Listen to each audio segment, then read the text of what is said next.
What were Prince Philip's final moments really like? Was his passing as peaceful as the palace claimed, or was there more to the story? For over 7 decades, he stood beside Queen Elizabeth II, shaping the monarchy while remaining in her shadow. But in his final hours, the man known for his strength and resilience faced a farewell unlike any before. How did the Queen spend those last moments with him? What was the royal family's reaction as the inevitable approached? And how did his passing reshape the monarchy? This is the untold story of Prince Philip's last 24 hours, a day that marked the end of an era. The morning of April 9, 2021, began much like any other at Windsor Castle. The castle, a place that had been Prince Philip's sanctuary in his later years, stood quietly as the sun cast long shadows over its ancient stone walls. Inside, the Duke of Edinburgh rested peacefully in his private quarters, just as he had for the past few weeks since his return from the hospital. Prince Philip had been discharged from King Edward VII's hospital on March 16th, after spending 28 days under medical supervision. It had been his longest hospital stay, and while the palace had kept details private, it was widely known that his health had deteriorated. The Duke had undergone a successful heart procedure at St. Bartholomew's Hospital, and though he had returned home, it was understood that he was in a fragile condition. However, in typical Philip fashion, he had made it clear to those around him that he wished to live his final days on his own terms. No more hospital visits, no unnecessary interventions. He wanted to be at home, and Windsor Castle was where he intended to stay. The Queen, ever devoted, had been by his side throughout. In public, she remained composed, as she always had. But those closest to her saw a shift. The subtle gestures, the quiet moments she spent by his side, all spoke of a deep and abiding concern. She had always known this moment would come, but knowing it and facing it were two very different things. That morning, the castle's routine carried on as usual. The household staff moved discreetly, ensuring that the Duke's quarters remained undisturbed. Though he had been growing weaker, he had remained in remarkably good spirits in the days leading up to his passing. He had spent time outdoors with the Queen, enjoying the fresh air and the spring sunshine. Those around him had noted how he seemed at peace, as though he understood the inevitability of time and had accepted it. By mid-morning, Philip's health took a sudden turn. He was attended by his nurse and trusted aides, who quickly realized that his condition was declining faster than expected. He became unwell and was helped back to bed, a moment that was later recounted by royal biographer Giles Brandreth. The staff, well trained for moments like these, remained calm and professional. There was no panic, no sense of alarm, only the quiet understanding that they were witnessing the final moments of a man who had lived an extraordinary life. The Queen had not yet been informed. As always, she had started her day early, following the routine she had upheld for decades. When she was told of Philip's condition, she immediately went to his side. Those who later spoke of that moment described how she remained steady, offering him the same quiet strength that she had given him throughout their 73-year marriage. Philip, even in his final moments, remained true to himself. There was no fuss, no drama, no grand farewell, only the quiet dignity with which he had lived his life. He had always been a man of action, a figure of resilience and duty. But as the hours passed, the reality of his frailty became undeniable. The Queen sat with him, their moments together now more precious than ever. No one knows exactly what was said between them, but those present noted how calm and peaceful he seemed. By early afternoon, his breathing slowed, and he passed away peacefully in his sleep. There were no rushed medical efforts, no last-minute calls for emergency assistance. It was, as he had wished, a private passing, in the home where he had spent his final years. For a moment, time seemed to stand still within the walls of Windsor Castle. The man who had been the Queen's constant companion, the father of 4, the steadfast royal consort who had shaped the modern monarchy, was gone. But the world did not yet know. The royal family had agreed that there would be no immediate announcement, not until they had taken a moment to process the loss themselves. Elsewhere in the castle, word spread quietly among senior aides. Prince Charles was informed first, followed by the rest of the royal family. Though they had known this day would come, grief is rarely softened by expectation. Philip had been a central figure in their lives, and his absence would leave a void that could never be filled. Outside the walls of Windsor, life carried on as normal. The public had no idea that inside the castle, one of the most significant figures in British history had just taken his last breath. The palace's communications team had already begun preparations for the official announcement, carefully crafting a statement that would soon be shared with the world. But for now, there was only quiet reflection, a solemn pause before the inevitable wave of public mourning. The Queen remained composed as she always had. She had been through loss before, her father, her mother, her sister. But this was different. Philip had been there since the beginning, her partner through war, political upheaval, and the transformation of the monarchy itself. To wake up the next day without him would be something entirely new. As the evening approached, the official statement was finalized. It would soon be released to the public, marking the end of an era. But in that moment, within the stillness of Windsor Castle, it was not about protocol or history.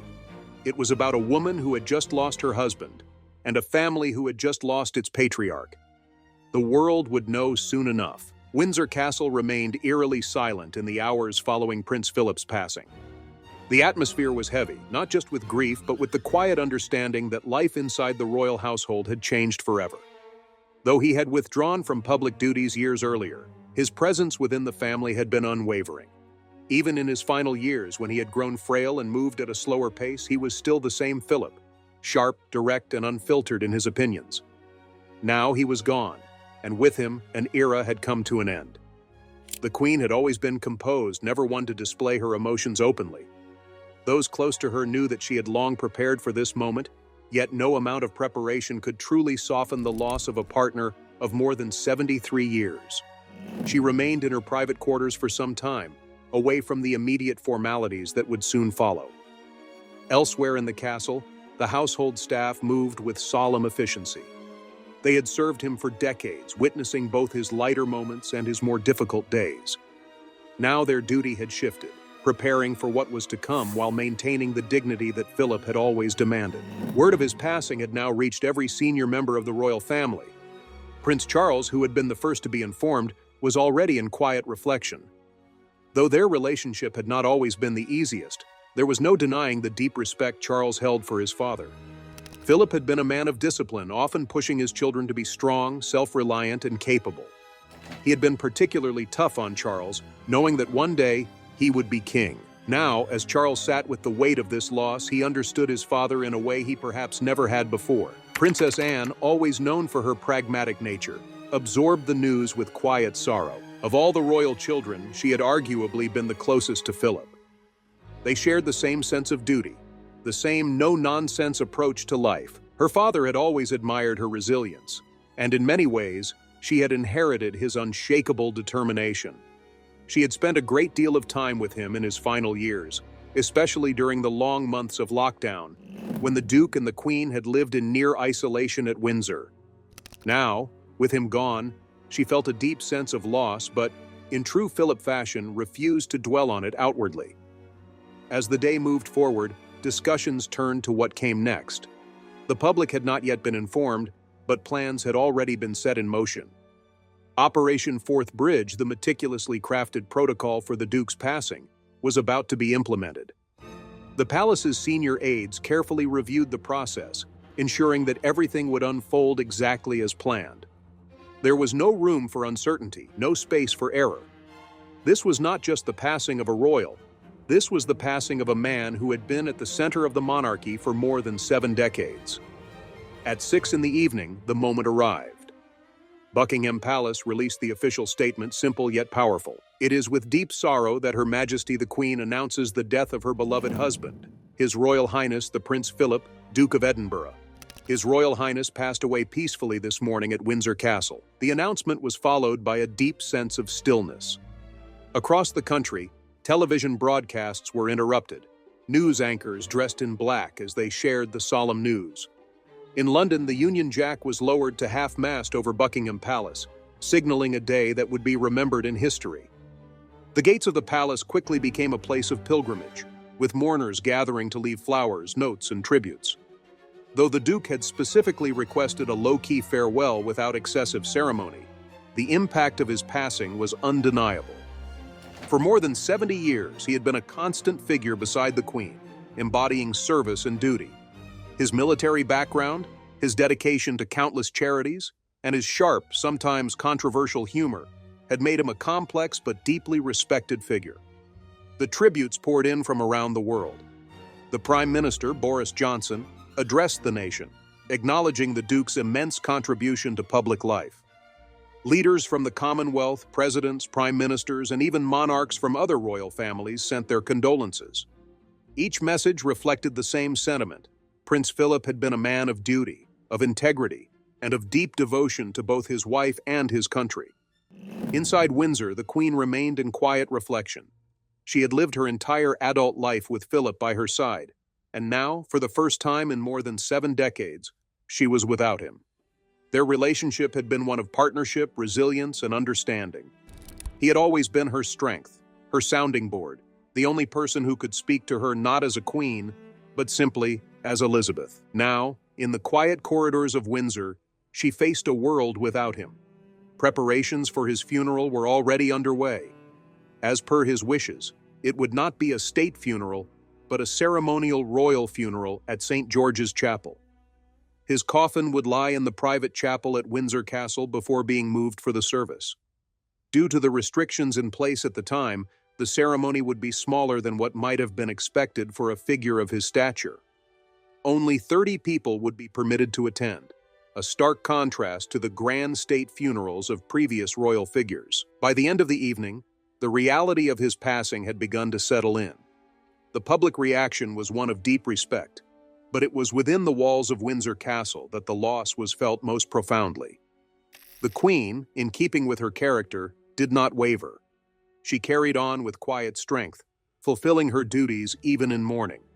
For the royal family, this was not just the loss of a patriarch, but of the man who had been their guide, their anchor, and in many ways their source of stability.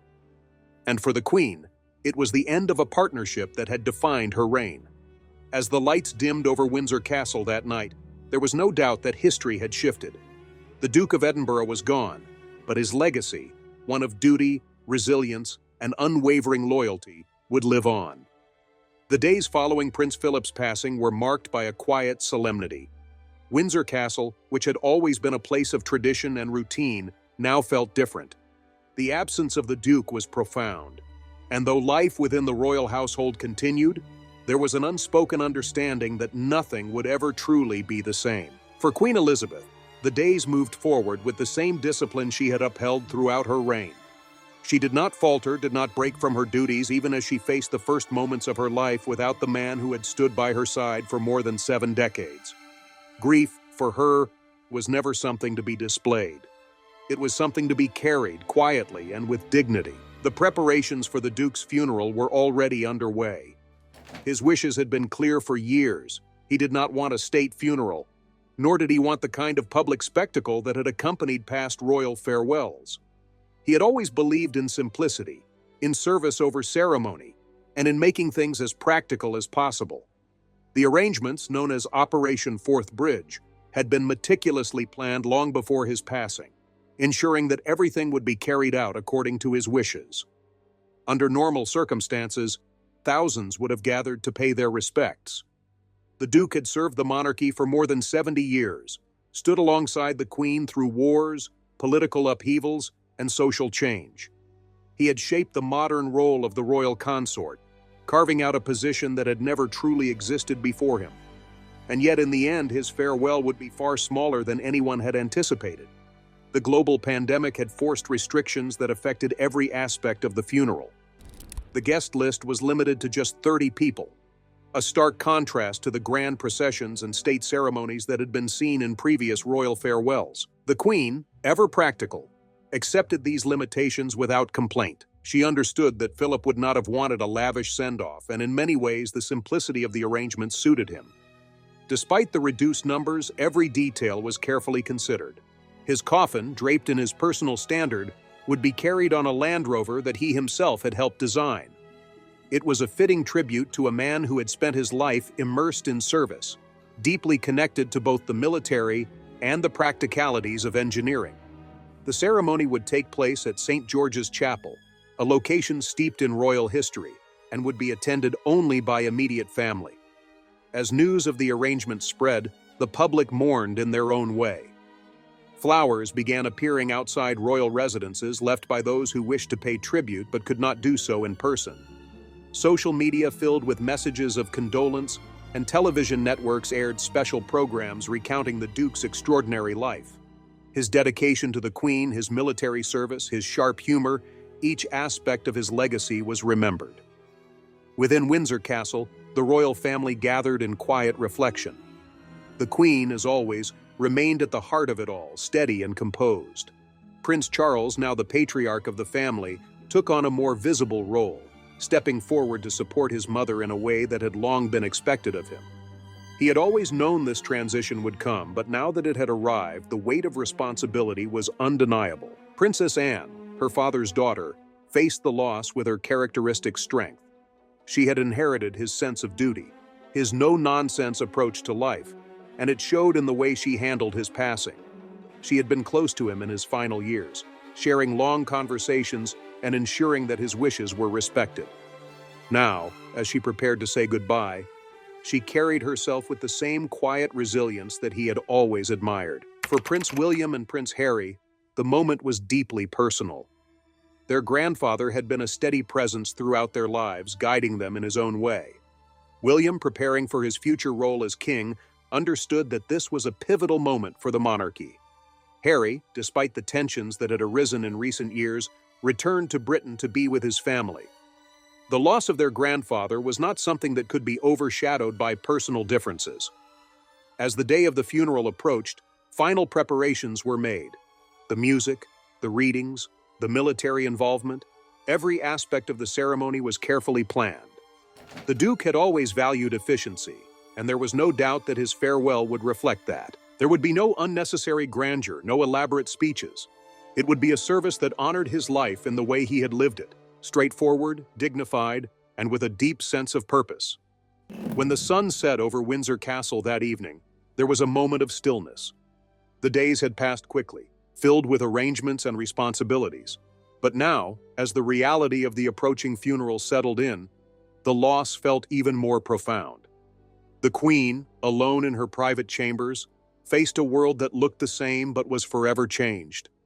Philip had once joked that he had no interest in living to be 100, that he had done enough and was ready for whatever came next.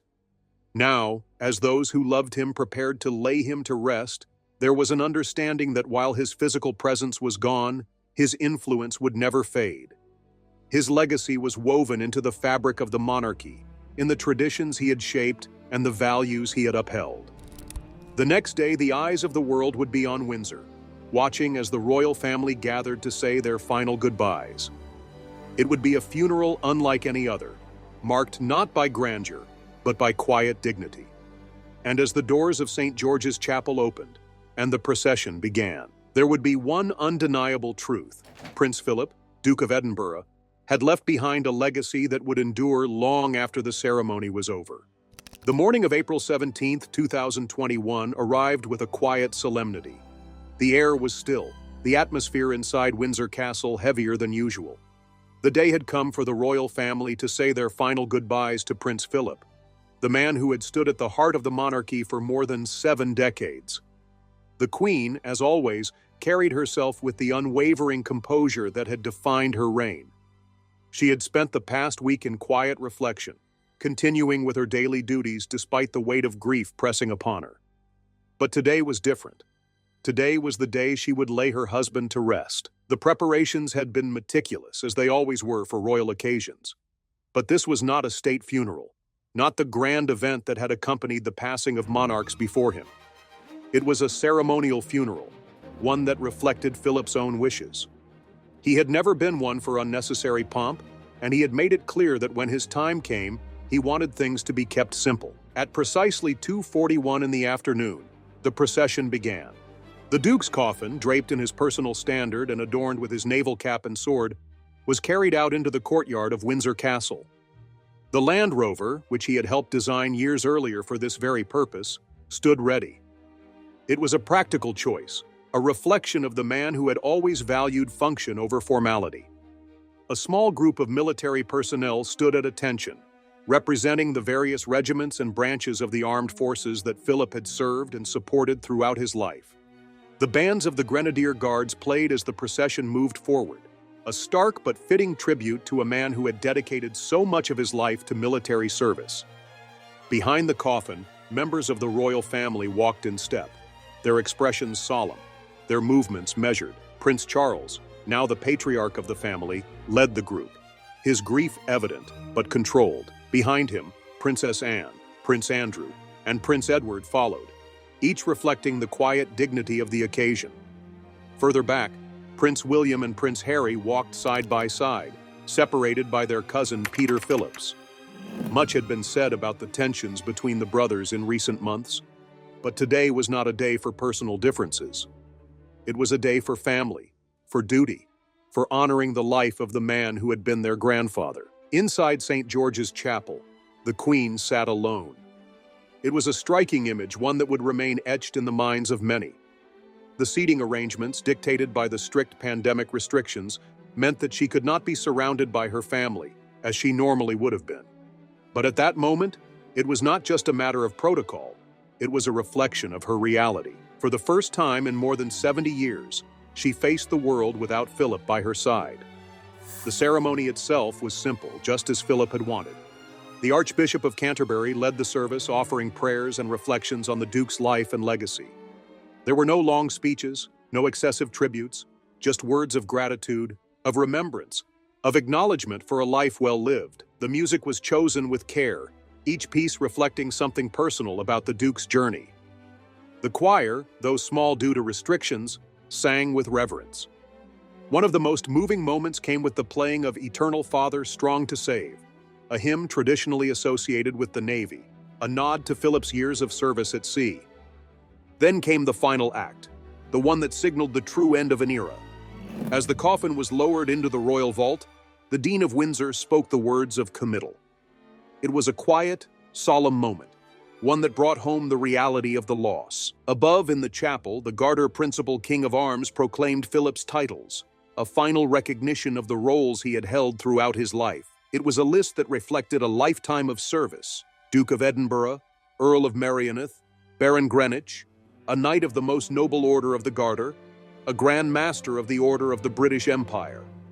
Each title carried meaning, but in the end, they were simply words.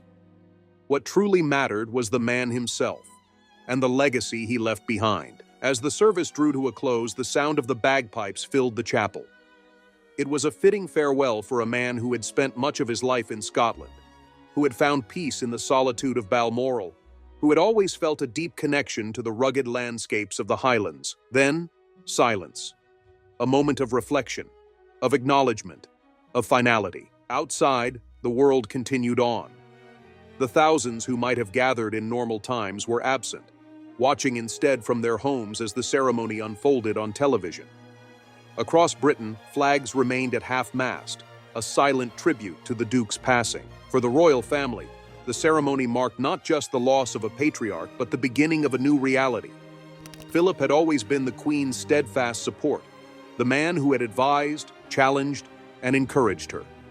Now, for the first time in her reign, she would move forward alone. That evening, as the sun dipped below the horizon, Windsor Castle fell into a quiet stillness. The formalities were over, the world had paid its respects, but for those who had known him best, the grief remained. Philip had once remarked that he had no desire for grand eulogies or excessive mourning. He had lived his life on his own terms, and he had wanted to leave it in the same way. In that, his final wishes had been honored. And though the world had said its goodbyes, his presence, his influence, his impact, those would never fade. As the doors of St. George's Chapel closed and the final echoes of the ceremony faded, Windsor Castle stood in solemn silence. The Duke of Edinburgh had been laid to rest, and for the first time in more than 70 years, the Queen faced the world without him. The service had been simple, dignified, and deeply personal, exactly as Philip had wished. There had been no excessive tributes, no elaborate displays, only the quiet honor of a life devoted to service. The image of the Queen, dressed in black, sitting alone in the chapel, had become one of the most defining moments of the day.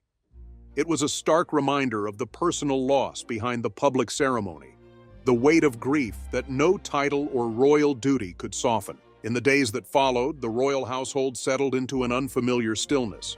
The routines remained, the formalities continued, but something fundamental had shifted. Philip had always been a presence in the background, a steady force, a source of support and challenge in equal measure. His absence left a void that could not be ignored. For the Queen, the adjustment was profound. She had known Philip since she was a teenager, fallen in love with him in her youth, and built a life with him that spanned the entirety of her reign. Their partnership had been one of deep understanding, where she carried the burden of the crown. He had been the one to ensure she was never alone in carrying it.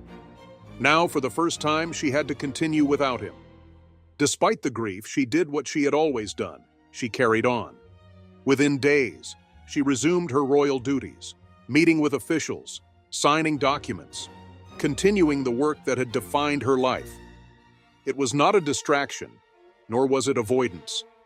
It was simply who she was. Prince Charles, now stepping into an even greater role within the monarchy, remained close to his mother, ensuring she was supported in every way possible. His relationship with his father had been complex at times, shaped by Philip's firm expectations and Charles's more introspective nature. Yet there was no doubt about the respect between them, and in the wake of Philip's passing, Charles carried himself with the same sense of duty his father had instilled in him.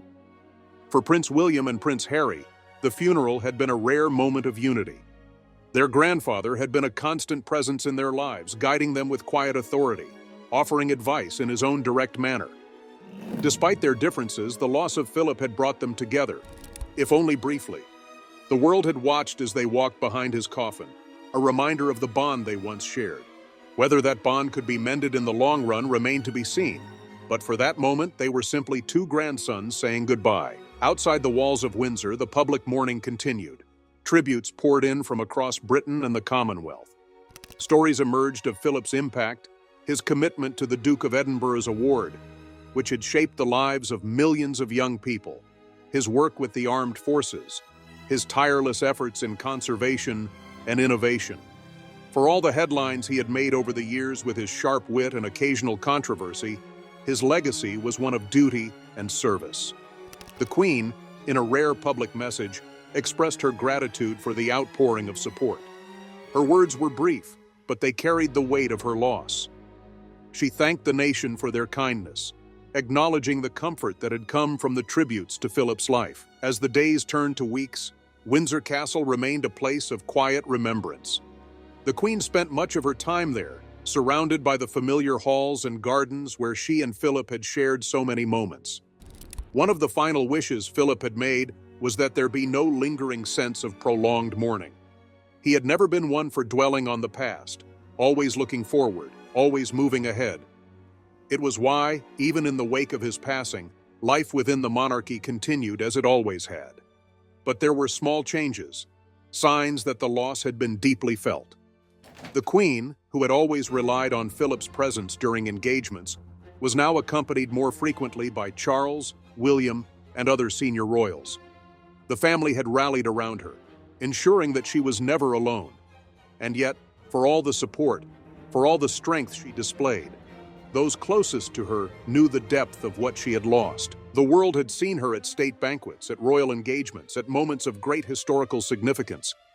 But Philip had seen her as Elizabeth, the woman behind the crown. He had been the only one who could truly challenge her, make her laugh at herself, remind her that beyond the weight of monarchy, she was still human. As the first year without him began, the Queen continued as she always had. But there was an undeniable shift. She spoke of Philip more often, shared memories that had once been kept private.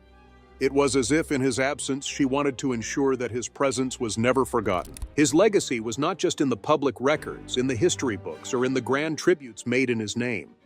It was in the traditions he had shaped, the values he had instilled in his family, the quiet impact he had made in so many lives. Philip had never sought recognition, never wished to be at the center of attention. But in the end, His absence spoke louder than any grand ceremony ever could. And so, life went on, just as he would have wanted, but Windsor Castle would never be the same. With that, we have reached the end of today's video. If you have come this far with us, be sure to check out other videos on the channel.